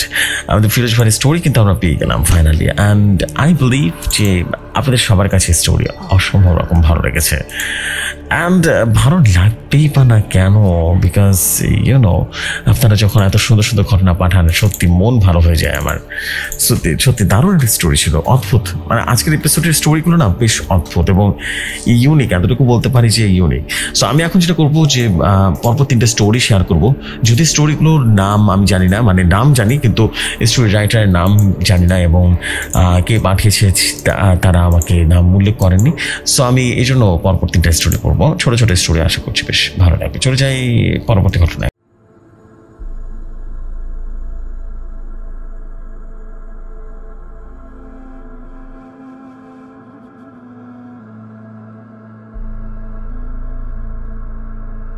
যেভাবে লেখা আছে সেভাবেই পড়ছি। আসসালামু আলাইকুম জসিম ভাই, আশা করি ভালো আছেন ভৌতিক দুনিয়ার সকল লিসনার্সগণ। আমার নাম নিলয় আহমেদ। আশা করছি ঘটনাটি ভালো লাগলে পড়ে শোনাবেন। ছোট ঘটনা কানেক্ট করেছি। এই ঘটনা শেয়ার হলে আরো ঘটনা পাঠাবো। লেখার মধ্যে ভুল ত্রুটি হয়ে থাকলে ক্ষমার সুন্দর দৃষ্টিতে দেখবেন। এই বছরের ফেব্রুয়ারি কথা, কলেজ টেস্ট এক্সাম চলছিল। হঠাৎ করে অ্যালার্জি বাবা হাজির হলো। শুরু হলো দোবানা হাসপাতালে দৌড়াদৌড়ি। এক্সামের আগে একবার ইঞ্জেকশন নিয়ে আবার এক্সাম শেষ করে যায়। সেদিন এক্সাম শেষ হলো বিকাল 5টায়। ম্যাচে এসে এক প্রকার দৌড়ে উপরে উঠে রেডি হলাম। মনে মনে ভাবছিলাম আজকে ব্লাড টেস্টের রিপোর্ট পেলেই মুক্তি। যাই হোক, নিজেকে ভাগ্যের সাপ সপান্ত করতে করতে বেরিয়ে পড়লাম। ততক্ষণে মাগরিবের আজান হয়ে গেছে। রিক্সা নিলাম বীরবাড়ির বোর্ড থেকে। মেডিকেলের ইমার্জেন্সি বিভাগের সামনে নেমেই সোজা চলে গেলাম আউটডোর দোতলার 245 নাম্বার রুমের সামনে। দোতলার সব কিছুই যেন বন্ধ ছিল। আমি বেশ অবাক হলাম। সকালে ব্লাড টেস্ট করানোর সময় ওনারা বলেছিল সন্ধ্যায় আসলে আমি রিপোর্ট পাবো। ভাবলাম হয়তোবা আমি ভুল শুনেছি, বা একটু পরেই আবারও রুম খুলবে হয়তোবা। 7 থেকে 5 বার ভাবতে না ভাবতেই দেখলাম মাঝ বয়সী একজন আঙ্কেল ধীর পায়ে এগিয়ে 245 নম্বর রুমে ঢুকলো। ওনাকে দেখে একটু স্বস্তি পেলাম, যাক রিপোর্ট পাবো তাহলে। এগিয়ে গিয়ে বললাম, আঙ্কেল আমার রিপোর্টটা। উনি আমার দিকে রীতিমতো টাকার রিসিপ্টটা হাতে নিয়ে একটু মুচকে হাসলেন। ব্যাপারটা আমার কাছে অনেকটা অদ্ভুত লাগলো। উনি হাসলেন কেন? ওনাকে মনে হলো আমি এর আগে কোথাও যেন দেখেছি। ভাবতে ভাবতে রিপোর্টটা পেয়ে গেলাম। এরপর দ্রুত নেমে এলাম। পরদিন আমাকে আবারও মেডিকেলে যেতে হলো ডাক্তারকে রিপোর্ট দেখানোর জন্য। রিপোর্টটি দেখে ডাক্তার আমাকে বেশ জোরে সোরে একটা ধমক দিলেন। আমি খানিকটা অবাক হয়ে রিপোর্টটা হাতে নিয়ে বড় সড়ে ধাক্কা খেলাম। রিপোর্টে রোগীর নামের জায়গায় লেখা সাত্তার মিয়া, বয়স 50। রিপোর্টের কোনায় লাল কলমে ডক্টরের সাইন, ডেট। আমি দৌড়ে গেলাম প্যাথোলজি বিভাগে। ওনারা যা বলল শুনে আমি রীতিমতো হিম হয়ে গেলাম। ওনাদের একজন এমপ্লয়ি ছিলেন যিনি 245 নম্বর রুমে ডিউটি করতেন রিপোর্ট ডেলিভারির। কোনো এক লঞ্চে ব্রেকের রুমে রহস্যজনকভাবে মৃত্যু হয়। তারপরে কোনো এক অজানা কারণে ব্লাড ডেলিভারির রুম 245 নং চেঞ্জ করে 101 নম্বরে আনা হয় কর্তৃপক্ষ।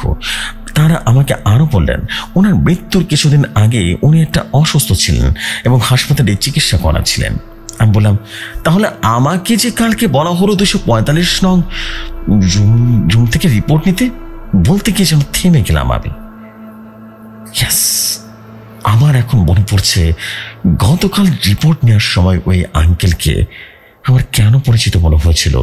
গতকাল সকালে উনি আমাকে বলেছিলেন 245 নং রুম থেকে রিপোর্ট নিতে। আমি 101 নং রুম থেকে আমার রিপোর্ট নিয়ে গেলাম দোতলায়।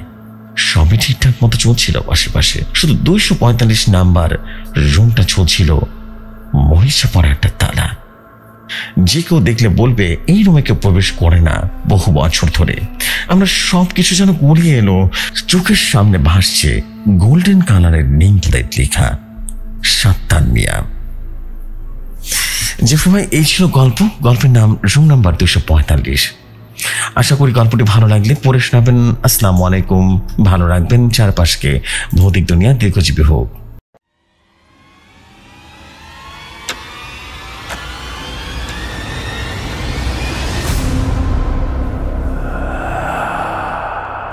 থ্যাংক ইউ সো মাচ আমাদের নীলা ভাই, অ্যান্ড আশা করছি নীলা ভাইয়ের স্টোরি আশা করছি সবার কাছে ভালো লেগেছে। অ্যান্ড যদি ভালো লাগে দেন ডেফিনেটলি কমেন্ট করে জানাবেন সবাই। সো আমি এখন যেটা করবো সেটা হচ্ছে আমরা এখন পরবর্তী 3টা স্টোরি আছে, ছোটো ছোটো 3টে স্টোরি পড়ে আজকে মধ্যে বিদায় নেব। তবে 3টে স্টোরি এসেছে একটা পার্সনের কাছ থেকে যার নাম রাকিব।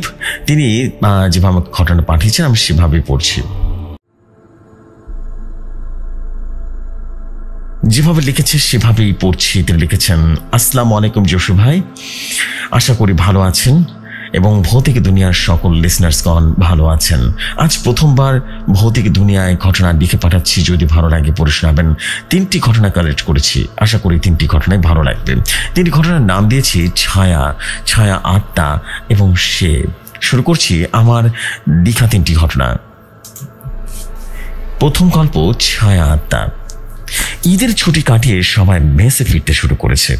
আমি ফিরতে শরৎকে পেলাম। দুদিনেই হাসান চলে এলো। চতুর্থ রাতে অভিও ফিরল। সময়ের সাথে খেয়াল করলাম অভি একটু অদ্ভুত আচরণ করছে। এই যেমন একা একা বিড়বিড় করছে, বাথরুমে ঘন্টার পর ঘন্টা কাটিয়ে দেয়া, সবার থেকে বিশেষত সিগারেটটা থেকে দূরত্ব রেখে চলা, অন্য সব বানিয়ে নেওয়ার মতো হলেও সে সেটা খেয়াল করে একটু অবাকই হলাম আমরা। সময়ের সাথে অভির এরকম অদ্ভুত কার্যকলাপ যেন বেড়েই চলছিল। নতুনভাবে যুক্ত হলো মধ্যরাতের হুট করে রুম থেকে বের হয়ে যাওয়া। কখনো ছাদে যেয়ে বসে থাকতো, আবার কখনো বিল্ডিং থেকে নেমে অন্য কোথাও যা কেউ জানতাম না কোথায়। সেদিন ও যথারীতি মধ্যরাতে রুম থেকে বেরিয়ে ছাদে চলে গেল অভি। তবে পেছন পেছন ও ছাদে কি করে সেটার উত্তর জানার জন্য বেরিয়ে গেলাম আমরাও। আমরা বলতে আমি আর স্বরূপ। সিঁড়ি বেয়ে উপরে উঠছি। ছাদের দরজায় আগে আড়ি পেতে শুনতে পেলাম অভি কারোর সাথে যেন কথা বলছে। দ্বিতীয় ভয়েসটা একটা মেয়েরই হবে। ভীষণ মায়াবী কণ্ঠ। দরজায় উঁকি মেরে তাকিয়ে দেখতে চেষ্টা করলাম মেয়েটাকে। নেই, কেউ নেই। অভির একাই বসে আছে, একা একাই কথা বলছে। তবে কয়েক মুহূর্ত আগেও যে এখানে কোনো একটা মেয়ে ছিল সে ব্যাপারে আমি নিশ্চিত। ছাদে খুঁজে কাউকে না পেয়ে ধরলাম অভিকে। না, কোনোভাবে মুখ থেকে কিছু বের করতে পারছি না। কিছুদিন পরের ঘটনা। একইভাবে অভি ছাদে গেল। পেছনে আমার সাথে শরৎ, হাসান দুজনেই আছে। আবারও কান পাতলাম, একই কণ্ঠস্বর জিজ্ঞাসা করছে, আজ দেরি করলে যে? আমরাও দেরি না করে ঢুকে পড়লাম। কেউ না থাকলেও সবার চোখে পড়ল দ্রুত প্রস্থান করার সেই ছায়া মূর্তিটা। অভি রাগান্বিত জানতে চাইল আমরা এইখানে কি করছি। উত্তর দিলাম, চাঁদ দেখতে এসেছি। রুমে এসে এরপর আলোচনা করছিলাম আমরা। না, অভি আসেনি। ছায়া মূর্তির ব্যাপারটা সবাই লক্ষ্য করেছিল। একজনের চোখ ভুল হতে পারে, কিন্তু সবার তো নয়। দিনের পর দিন অভির অদ্ভুত আচরণের সাথে সেই মায়াবী কণ্ঠস্বর আর আজকের ছায়ামূর্তির সব মিলিয়ে কেমন যেন একটা এলোমেলো সিচুয়েশন তৈরি হলো। ভাবলাম কি অবস্থাকে নেওয়া যায়। ডিসাইড করলাম অভির বাবাকে জানাবো। পরের সকালে চাচাকে ফোন দিলাম। চাচা অবাক হননি, বরং বিকেলে এসে অভিকে নিয়ে পাড়ি জমালেন গ্রামে। ময়মনসিংহের এক অজপাড়া গ্রামে চলে গেল। সপ্তাহখানেক পরে ফোন এলো চাচার, অভি নিখোঁজ 2 দিন যাবত। আমাদের এখানে আসছে কিনা জিজ্ঞেস করেছেন। চাচার ভাষ্য মতে এক মাওলানা সাহেবের কাজ নিয়ে গেছিলেন অভিকে। হুজুর নিজে কাজ করা শুরু করার পর তাদের সামনে অভি নিজেই বলেছিল তাড়াতে চাইলে হারাতে হবে, এইসহ আরো অনেক কিছু। সূত্রপাতের নাকি সেবার ঈদে বাড়ি ফেরার সময় হয়ে থাকে। গাড়ির অপেক্ষায় বৃদ্ধ গাছের নিচে দাঁড়িয়েছিল অভি। নজরে পড়ে যায় যুবতী জিনের। অনেক খোঁজাখুঁজি করেও আজ অব্দি পাওয়া যায়নি অভিকে। জিনের কাজ নাকি অন্য কিছু, তা জানি না। তবে চাই যেখানে থাকুক ভালো থাকুক আমাদের বন্ধুটা। এই ছিল আমার ঘটনা। ভালো লাগলে পড়ে শোনাবেন। এই ঘটনার নাম ছায়া আত্মা। থ্যাংক ইউ সো মাচ আমাদের রাকিব ভাই ফর দ্য স্টোরি। আমি এখন রাকিব ভাইয়ের দ্বিতীয় স্টোরিতে যাবো। আশা করছি দ্বিতীয় স্টোরিটাও আপনাদের কাছে খুব ভালো লাগবে। ছোট স্টোরি ডেফিনেটলি। এখন যে 2টি স্টোরি শেয়ার করা হবে খুবই ছোট স্টোরি। আর দেরি করবো, চলে যাচ্ছি আমরা পরবর্তী ঘটনায়।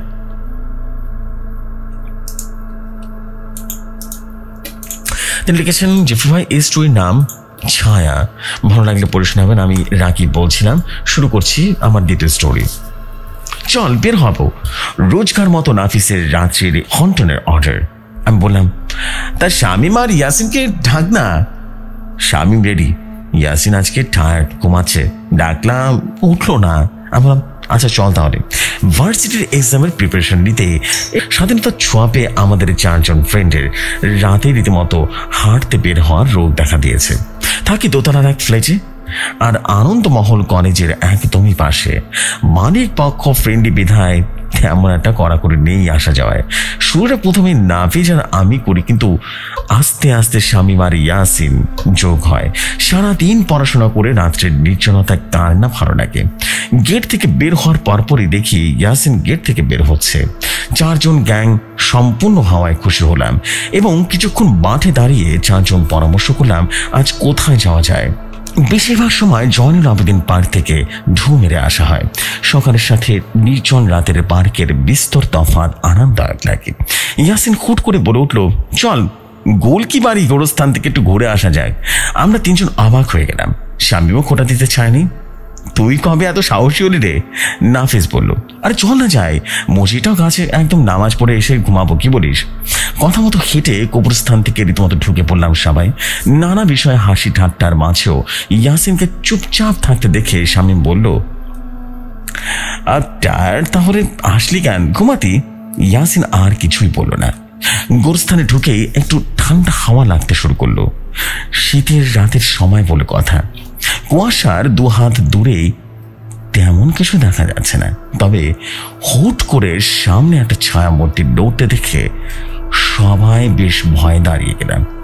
একটু গিয়ে দেখলাম এরকম একটা মামু পাগল সবাই একই নামে চিনে। শীতে বসে বসে থর থর করে কাঁপছে। আমাদের অস্তিত্ব টের পেয়ে ঘুম ঘুম ভাব দেখে রীতিমতো কিছুক্ষণ তাকিয়ে থাকলো আমাদের দিকে। যদিও সকালে কোচিং যাওয়ার সময় অনেকবার দেখা হয় বামু পাগলের সাথে, তবে এই কুয়াশাচ্ছন্ন রাতের পরিবেশ তাকে দেখে কেমন একটা অদ্ভুত লাগলো।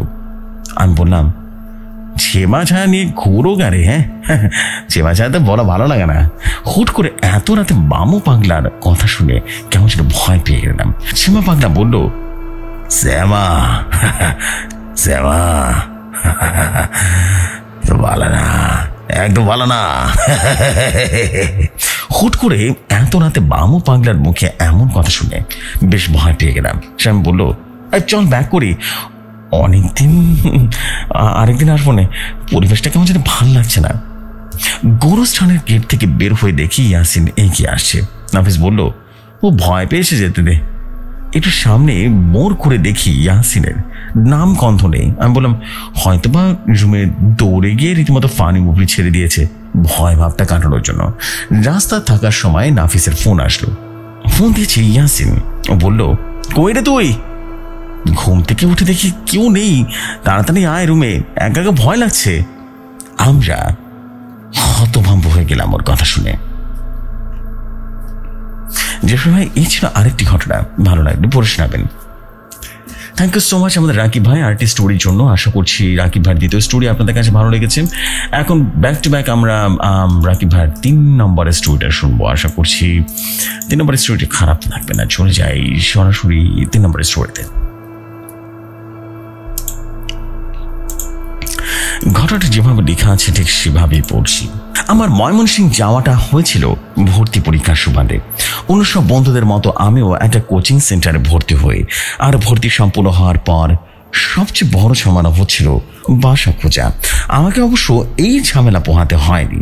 আমার বান্ধবী আগে থেকে একটা হোস্টেল সিট বুকিং করে রেখেছিল। আসার আগে আমি জানতাম আমার সিট 3য় তলায়, কিন্তু আসার পর জানতে পারি আমার রুম হচ্ছে 6 তলায়, একদম ছাদের সাথে লাগোয়া একটা রুম।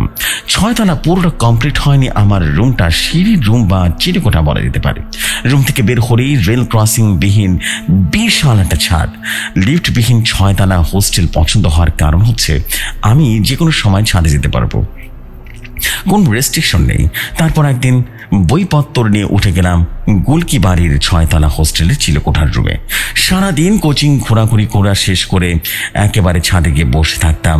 1 ঘন্টা পড়াশোনা করলে 1 ঘন্টা ছাদে থাকতাম। আশেপাশে বিল্ডিংগুলোতে আলো জ্বালানো থাকতো। কেউ পড়াশোনা করতো, আবার কেউ আমার মতো একা একা ছাদে উঠে হাঁটাহাঁটি করতো। আমাদের ছাদের এক পাশে উঁচুতে রীতিমতো বেদি ছিল, সেখানে শুয়ে থাকা যেত।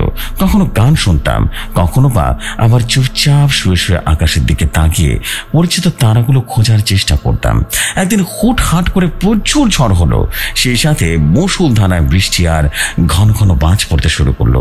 বিদ্যুৎ চলে গেছে অনেক আগে। আমরা ভয়ে একজন বড় আপুকে ঘিরে বসলাম। তারপর আপু বলতে শুরু করলেন ভূতের সব কাহিনী।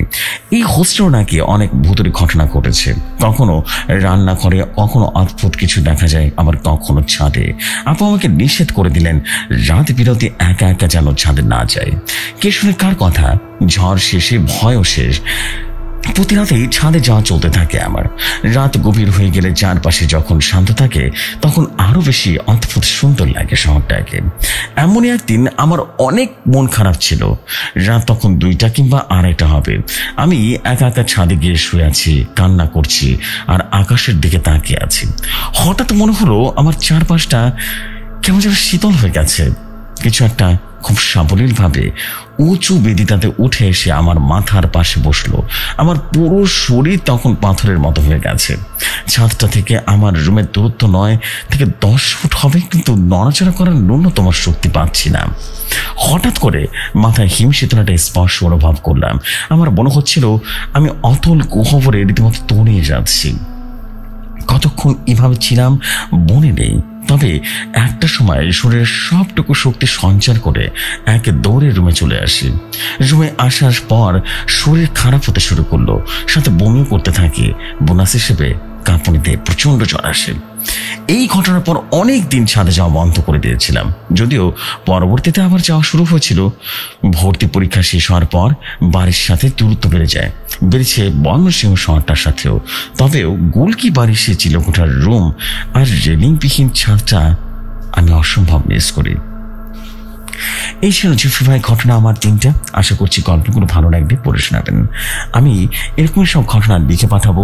আপনারা সবাই আমার জন্য দোয়া করবেন, ভৌতিক দুনিয়ার জন্য সবাই দোয়া করবেন, এবং ভৌতিক দুনিয়ার জন্য অনেক অনেক দূর এগিয়ে যায় এটাই প্রত্যাশা থাকবে। আমি রাকিব খান এখানে বিদায় নিচ্ছি। কথা হবে আগামীতে। ততক্ষণ সবাই ভালো থাকুন। আসসালামু আলাইকুম।